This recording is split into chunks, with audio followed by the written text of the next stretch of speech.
পর্বতে যিশুর উপদেশ বাণী। পর্বতে যিশুর উপদেশ বাণীকে বলা হয় শিক্ষার মহাদলিল। মথি 5 থেকে 7 অধ্যায়। এ মহাদলিল শুরু হয় 8টি কল্যাণকর বাণীর মধ্য দিয়ে।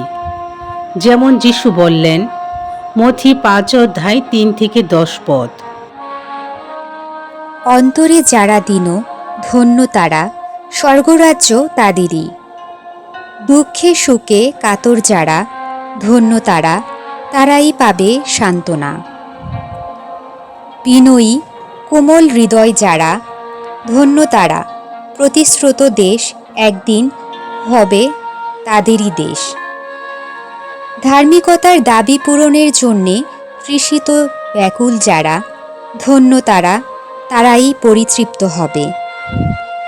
দয়ালু যারা, ধন্য তারা, তাদেরই দয়া করা হবে। অন্তরে যারা পবিত্র, ধন্য তারা, তারাই পরমেশ্বরকে দেখতে পাবে। শান্তি স্থাপন করে যারা, ধন্য তারা, তারাই পরমেশ্বরের সন্তান বলে পরিচিত হবে। ধর্মিষ্ঠ বলে নির্যাতিত যারা, ধন্য তারা, স্বর্গরাজ্য তাদেরই। যিশু তার এই 8টি কল্যাণ বাণী দিয়ে আর ধরনের মানব গোষ্ঠীকে বা বিশেষ কোনো মানব গোষ্ঠীকে বোঝাননি।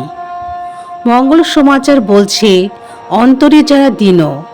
মানুষের মধ্যে এটা না থাকার বিষয় নয়, কারণ এটা একটি মানসিক বিষয়। অন্যদিকে যাদের আত্মত্যাগ এবং শান্তিবাদীর মতো গুণাবলী রয়েছে, তাদের বেলায়ও বিষয়টি সম্পূর্ণ বোঝায় না। মোট কথা, এ কল্যাণ বাণী দিয়ে যেমন কোনো বিশেষ শ্রেণীকে বোঝায় না, তেমনি এগুলো গুণাবলীর সারসংক্ষেপও নয়।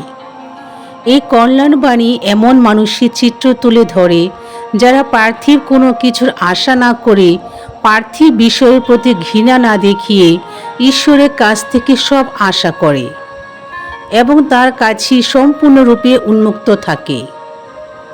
এক কথায়, তারা এমন এক ব্যক্তি যাদের মধ্যে রয়েছে আনুগত্য। যিশু তার দীক্ষার সময় যেভাবে গ্রহণ করেছিলেন, তার সঙ্গে রয়েছে সদৃশ্য।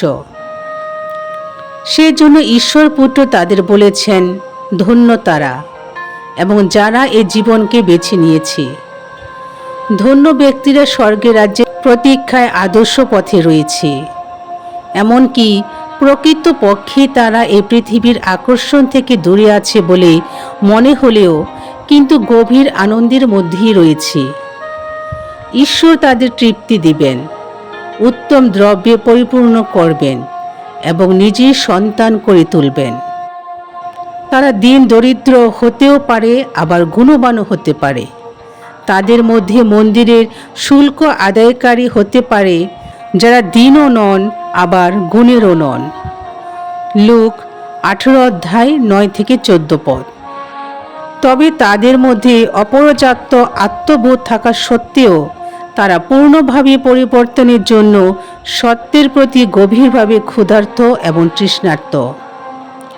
কল্যাণবাণী এমন নয় যে ইতিমধ্যেই তা পূর্ণভাবে অর্জিত হয়েছে বা জাগ্রত হয়েছে, কিন্তু যারা আশা ও বিশ্বাস করে ঈশ্বর তাদের জন্য বিদ্যমান।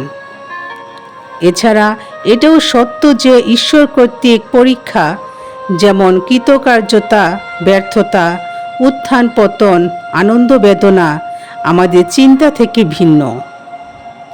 যিশুর সময়কালে কিছু স্বজন ও স্বতন্ত্র গোষ্ঠী ছিল যারা নিজেদের খাঁটি অবশিষ্টাংশ হিসাবে কল্পনা করত, যারা সাধারণ বিবেচনায় তারা বিধান ও বিশ্বাসের প্রতি অনুগত ছিল। এই গোষ্ঠীগুলোর মধ্যে একটি ছিল ফরাসি।